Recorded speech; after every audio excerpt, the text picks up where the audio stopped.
안녕하세요, 밍입니다. 3월 넷째 주 가계부를 적어보았습니다. 3월 넷째 주는 월급을 받은 주라서 생활비가 가장 많은 때이기 때문에 주말에 맛있는 것도 먹으러 다녀왔어요. 주말까지 소비를 한 다음에 가계부를 열심히 적어보았습니다. 3월 넷째 주의 잔액은 소비통장에 2,112원이 남아 있었습니다. 24일 월요일에는 소비통장에 남아있던 2,112원을 카카오뱅크로 출금해줘서 잔액을 0원으로 만들어 놨습니다. 그리고 제가 카카오뱅크 한 달 적금을 만기해서 18만 6,500원의 만기 금액이 있었는데 원래는 이거를 청년도약계좌나 주식계좌에 넣으려고 했는데 이거를 비상금으로 그냥 카카오뱅크 세이프박스에 넣어뒀어요. 세이프박스가 특별 우대금리라고 해서 2.8%의 이자를 주고 있어요. 그래서 그냥 입주금 통장에 넣어놓는 것보다는 괜찮다 싶어서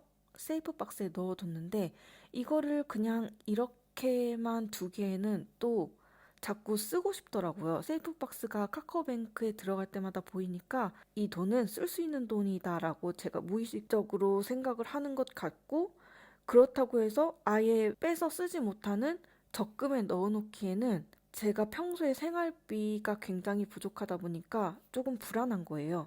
그래서 이거를 그냥 놔두기보다는 또 제가 한 달 적금의 재미를 계속 느끼고 있으니까 카카오뱅크에서 다른 적금 상품인 26주 적금을 해보면 어떨까 싶어서 바로 개설을 했습니다. 원래 26주 적금도 계속 시도를 했었는데 한 번도 성공을 한 적이 없습니다. 이번에 26주 적금 신규를 10,000원으로 들었는데 그러면은 한 주마다 10,000원이 증액이 되는 거예요. 이게 처음에는 수월하거든요. 10,000원 넣고 그 다음 주에 20,000원 넣고 그 다음 주에 30,000원 넣고 이런 식인데 이게 언제 힘들어지냐면 한 주에 50,000원, 60,000원, 70,000원, 80,000원 이렇게 넣다 보면은 이거를 못 넣게 되더라고요. 그래도 다 채우지 못하더라도 하는 데까지 하자 싶어서 26주 적금을 개설했습니다. 카카오뱅크에 예금 이자로 9원이 들어왔고 한 달 적금 6,500원을 입금했습니다. 25일 화요일에는 아침에 일어나자마자 한 달 적금 6,500원 입금해줬고 월급이 드디어 들어왔습니다. 220만 원 들어왔고 이 월급에 대한 내용은 따로 적었기 때문에 넘어가겠습니다. 공과금을 납부하는 날이었던 목요일날 제가 살고 있는 지역에서 청년들을 위한 지원 정책으로 취업했을 때 수당을 주는 지원 사업이 있어요. 여기가 워낙 청년이 없고 특히 일자리가 없는데 청년이 이 지역에서 취업을 하면은 심사 기준을 거쳐서 취업 수당을 주는 게 있는데 제가 다행히도 여기에 선정이 돼서 한 달에 30만 원씩 추가로 입금을 받게 되었습니다. 저는 군 단위의 시골에서 살고 있어서 군청 홈페이지를 엄청 자주 보는 편이에요. 그래서 이런 청년을 위한 사업이 있다 하면은 무조건 눈여겨보고 이거 내가 신청할 만하다 하면은 무조건 신청하는 편입니다. 왜냐면 군 단위의 시골은 청년이 부족하기 때문에 청년에 대한 지원 사업이 있어도 신청자가 적기 때문에 무조건 군청 홈페이지를 자주 방문하면서 지원 사업이 뜰 때마다 무조건 신청을 해보는 편입니다. 저처럼 시골에 사는 청년분들은 무조건 군청 홈페이지를 들락날락 거리는 거를 추천드립니다. 그래서 취업수당 30만 원이 들어와서 이거는 무조건 저금을 하려고 합니다. 앞으로 1년 동안 지원이 되는데 그 지원 금액은 무조건 저금을 할 생각입니다.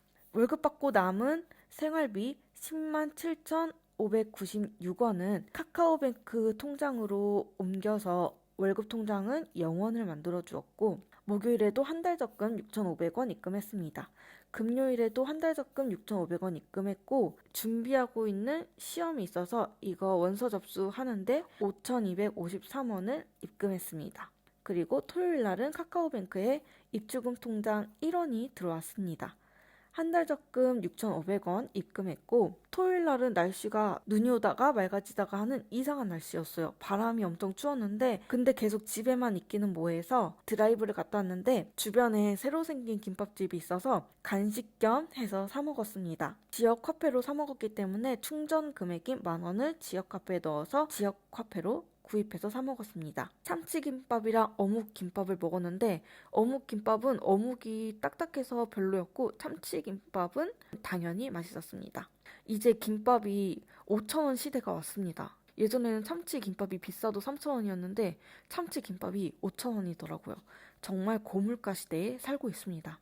또 저희 집에서 빠질 수 없는 식재료인 계란이 똑 떨어져서 계란을 구입했습니다. 이것도 지역 화폐로 구입하기 때문에 10,000원을 지역 화폐에 충전해서 구입했습니다. 30일 일요일에는 카카오뱅크 한 달 적금 6,500원 입금하고 월급을 받은 주기 때문에 이때가 생활비가 가장 많고 외식비 금액도 들어가 있어서 주말에 맛있는 거를 먹으러 대포항에 갔어요. 대포항에 누룽지 오징어 순대가 유명한데 이거를 계속 못 먹고 있다가 고성 속초 지역에 온 지 3년이 지난 후에야 먹어봤습니다. 누룽지 오징어 순대로 유명한 모녀가리비라고 있는데 거기는 대기줄이 너무 많아서 그냥 저희는 그 근처에 있는 희정이네라는 튀김집에서 사 먹었습니다.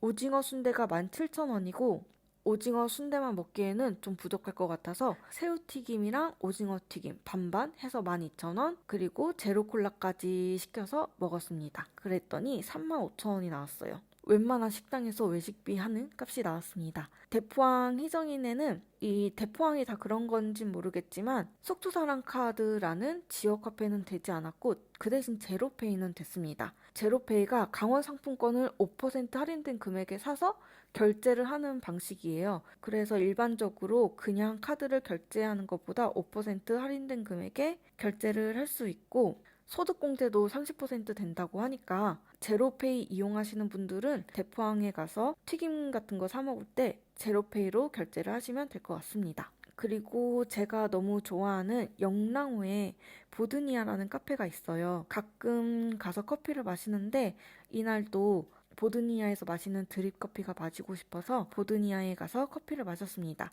보드니아에는 속초 지역 화폐가 사용이 가능해서 속초 지역 화폐에 9,000원 충전해서 기존에 있던 금액이랑 같이 해서 결제를 했습니다.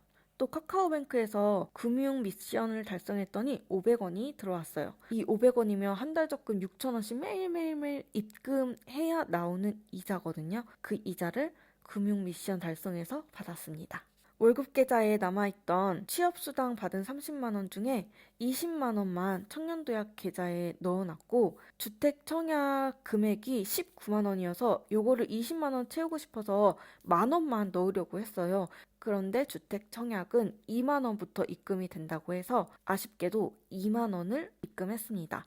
그리고 남은 8만 원은 혹시 모를 비상금 때문에 카카오뱅크로 이동을 해놨습니다. 그래서 월급 통장을 0원으로 만들어 놨습니다. 잔액을 살펴보면 월급 통장은 0원, 소비 통장도 0원으로 만들어 놨고 그냥 이렇게 농협 통장에 넣어두면 이율이 없는데 카카오뱅크의 세이프박스에 넣어두면 2.8%씩 이율이 붙기 때문에 그냥 일반 통장에 넣는 것보다는 카카오뱅크 세이프박스에 넣어두는 게 더 나은 것 같더라고요. 그래서 카카오뱅크로 다 옮겼고 카카오뱅크에 갖고 있는 금액은 생활비 10여만 원과 기존에 있던 한 달 적금 만기 금액 그리고 남은 취업수당 8만 원에서 총 30만 2,264원이 남았습니다. 제가 주택청약 이율이 얼마나 될까 찾아보다가 주택청약이 1년 이상 2년 미만이면은 2.8%고 2년 이상이면은 3.1%래요. 근데 주택청약은 원래 오래 갖고 있는 통장이잖아요. 3.1%면 요즘 적금이 3. 몇 %거든요. 그러니까 3.1%면 높은 이율은 아니지만 괜찮은 이율 같아서 저는 아직 1년밖에 안 됐기 때문에 2.8%인데 1년만 더 갖고 있으면 3.1%로 늘어날 것 같아요. 그래서 나중에 되면 주택청약 금액을 10만 원으로 늘려서 비상금으로 사용하는 게 낫겠다 싶은 생각을 하고 있습니다. 3월 넷째 주의 항목들을 살펴보면 식비, 소비, 소비적금, 적금, 고정비로 나눌 수 있었는데 식비는 64,000원, 주말 동안 썼던 금액이 64,000원입니다. 간식 사 먹고 계란 구입하고 대포항 가서 튀김 먹고 영랑호에 가서 커피 한잔 했던 금액을 합치니까 64,000원이 나왔습니다. 그리고 소비는 28만 7,253원이 나왔는데 신용카드로 결제했던 21만 2천 원을 합하니까 이 금액이 나왔습니다. 신용카드 금액으로 긁었던 거는 병원비와 결혼식 때문에 방문했던 서울에서 먹었던 외식비를 합치니까 21만 2천 원이었고 나머지 금액은 멍청 소비였던 교통벌금 7만 원이 포함되어 있습니다. 소비 적금으로는 18만 5,500원 적금했고 그냥 적금은 167만 원 적금했습니다. 고정비는 23만 원 정도가 나왔습니다. 여기서 등유값을 빼면 10만 원 정도니까 고정비는 여름으로 갈수록 줄어들지 않을까 싶습니다.